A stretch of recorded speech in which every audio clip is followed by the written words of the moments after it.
दोस्तों आज मैं आपको बताने जा रही हूँ slip disc, sciatica, back pain, दबी हुई नस का ऐसा इलाज जो बहुत ही साधारण है और इसकी सबसे बड़ी बात यह है कि ये बहुत ही असरदार है। दोस्तों back pain, slip disc, sciatica या दबी हुई नस में ज्यादातर लोग यही सोचते हैं कि इसका ट्रीटमेंट तो सिर्फ सर्जरी से ही संभव है, पर ऐसा नहीं है। पर लोग भी ऐसा पता है क्यों सोचते हैं? क्योंकि साइटिका पेन या कमर दर्द बहुत ही दर्दनाक होता है जो कमर से पूरी टांग में फैल जाता है। इससे काम करने से लेकर डेली एक्टिविटी करने में भी दिक्कत आती है। पर मैं आपको एक चीज बता दूं कि कमर दर्द का इलाज, साइटिका का इलाज, स्लिप डिस्क का इलाज, दबी हुई नस का इलाज बिना सर्जरी के संभव है। तो दोस्तों इस वीडियो में मैं इसके इलाज के बारे में पूरी बात करूंगी। तो आपसे एक छोटी सी रिक्वेस्ट है कि आप इस वीडियो को एंड तक जरूर देखिए ताकि आपको इसकी सारी जानकारी हो सके।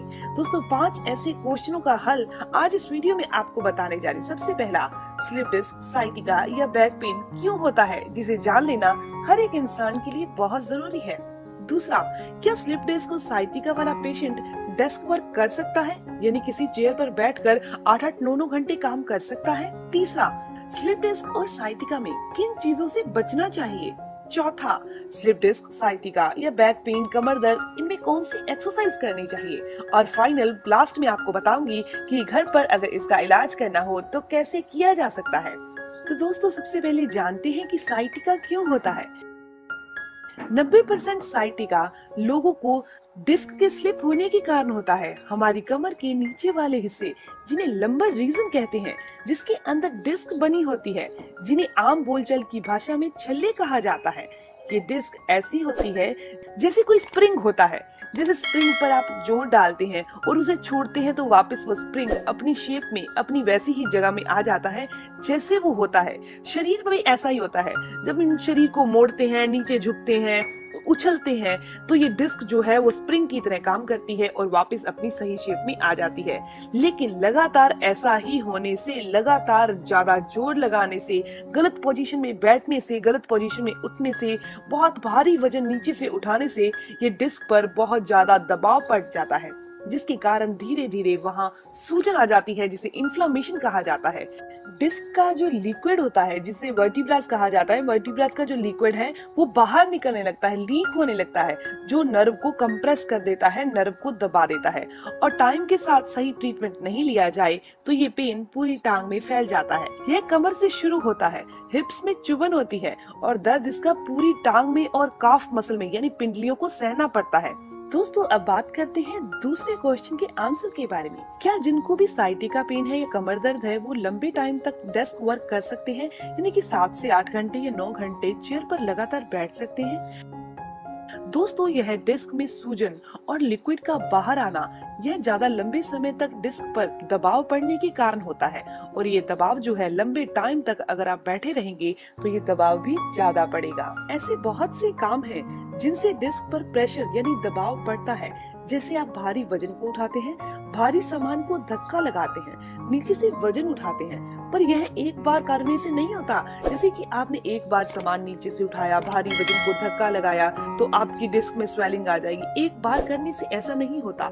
लेकिन अगर आपका डेली का रूटीन कुछ ऐसा ही है, आप बहुत भारी वजन को नीचे से उठाते हैं, बहुत भारी वजन को धक्का लगाते हैं, कभी कभी कोई इंसान अपनी शौक पर ऐसा काम करता होता है जिसमें उसको ऐसा ही काम करना पड़ता है, या फिर कुछ लेडीज हैं घर पर कभी बेड को धक्का लगा दिया, कभी किसी भारी सामान को धक्का लगा दिया, तो इस कंडीशन में लगातार ऐसा ही काम करते रहने से डिस्क पर बहुत दबाव पड़ जाता है। डिस्क का लिक्विड बाहर की तरफ निकलता है और वो साइटिका की नस को दबा देता है, जिसके कारण पूरी टांग में दर्द रहने लगता है।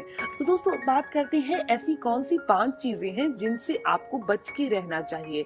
सबसे पहली चीज, लॉन्ग सिटिंग नहीं करनी, यानी कि लंबे टाइम तक आपने नहीं बैठना।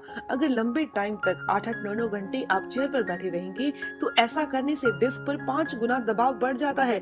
अगर आपको कमर दर्द नहीं भी है तब भी स्टार्ट हो जाएगी। दोस्तों आप क्या करिए, कमर दर्द सही रहे, कमर में कोई दर्द नहीं हो तो आपने क्या करना है, हर 1 घंटे के बाद 15 मिनट के लिए उठिए और वॉक करिए। 15 मिनट नहीं उठ सकते तो कम से कम 5 से 7 मिनट तो जरूर करिए। इसके अलावा दोस्तों, आपने कोई भी भारी भरकम एक्सरसाइज नहीं करनी, आपने तेज दौड़ना नहीं है, लेकिन आप कुछ एक्सरसाइज कर सकते हैं, वो है योगासन।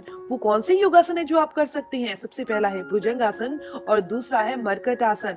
ये कमर में फ्लेक्सिबिलिटी को लाता है। दोस्तों, जिनको भी स्लिप डिस्क है, साइटिका है, कमर दर्द है, उन्होंने तेज नहीं दौड़ना, क्योंकि जब आप तेज दौड़ेंगे तो डिस्क पर दबाव यानी कि प्रेशर बहुत बढ़ जाएगा और डिस्क बहुत डिस्टर्ब हो जाएगी, उस पर सूजन भी बहुत ज्यादा आ जाएगी। अब आप तब दौड़ेंगे जब आप बिल्कुल ठीक हो जाएंगे। भारी सामान को धक्का नहीं लगाना, भारी सामान उठाना नहीं है, आपने वात यानी वायु वाली चीजें नहीं खानी। दोस्तों, अब लास्ट में बात करते हैं इलाज की, कि इसका इलाज कैसे संभव है। हम बहुत सारी पोजीशन में सोते हैं दोस्तों, सोने की बहुत सारी पोजीशन है हमारी, लेकिन उनमें से एक पोजीशन ऐसी है जो डिस्क को रिलैक्स करती है, उसके दबाव को कम करती है।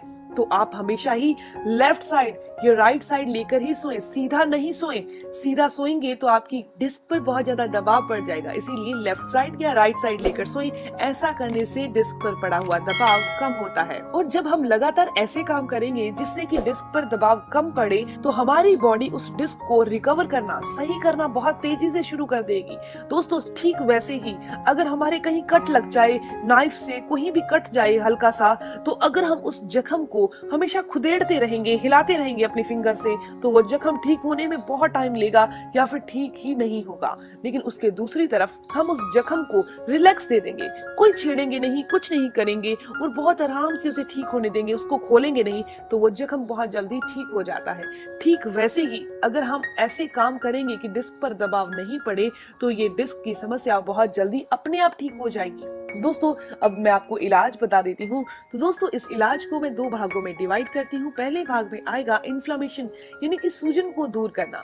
जब आप सूजन को दूर कर देंगे, जो कि मन के, जिनको वर्टिब्रास कहा जाता है, छल्ले कहा जाता है, डिस्क कहा जाता है, डिस्क के अंदर जो सूजन आ चुकी है उसको सबसे पहले दूर करेंगे, उसके बाद हम इलाज करेंगे। सूजन को दूर करने के लिए बहुत अच्छी चीज है मेथी दाना, क्योंकि इसके अंदर एंटी इंफ्लेमेटरी प्रॉपर्टीज होती है जो हमारी बॉडी में से इन्फ्लेमेशन यानी सूजन को दूर करने का काम करती है। इसके अंदर इलेक्ट्रोमैग्नेटिक पावर होती है, यानी कि ऐसी मैग्नेट होती है, ऐसी पावर होती है जो दर्द को भी खींच लेती है। इसके अलावा मेथी दाने के बहुत सारे फायदे हैं, जैसे कि ये डायबिटीज को क्योर करती है, शरीर में से वात यानी वायु को दूर करती है, हमारे बॉडी के अंदर खून को बढ़ाने का काम करती है, हाई ब्लड प्रेशर को क्योर करती है। तो दोस्तों, आपने रोजाना 1 चम्मच मेथी दाना रात को भिगोना है, सुबह इसका सेवन कर लेना है। जैसे कि मैंने आपको बताया था कि इस वीडियो के 2 भाग हैं। और तो दोस्तों, अब बात करते हैं इलाज के दूसरे भाग की तरफ। दूसरा भाग ऐसा है जो नसों में आ रही कमजोरी को दूर कर देगा, नसों में जो इन्फ्लेमेशन, सूजन आई उसको भी दूर कर देगा, नसों में होने वाला दबाव जो है वो भी कम कर देगा और नसों को बिल्कुल रिलैक्स कर देगा। दोस्तों, इसका सेवन सिर्फ आपने 15 से 20 दिन करना है। वो है परिजात। परिजात एक पेड़ है, उसके पत्तों का हमने इस्तेमाल करना है।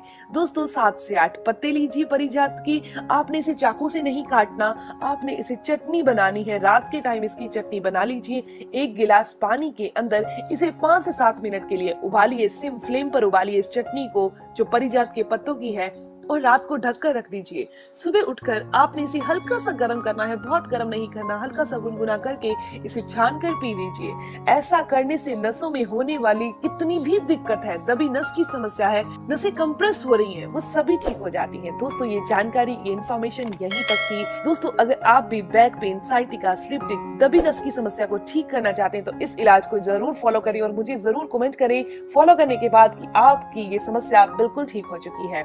दोस्तों, अगर आपको ये जानकारी अच्छी लगी, आपके काम की है, तो इस वीडियो को जरूर लाइक कीजिएगा, अपने फ्रेंड्स के साथ जरूर शेयर कीजिएगा। मिलते हैं दोस्तों नेक्स्ट वीडियो में, तब तक के लिए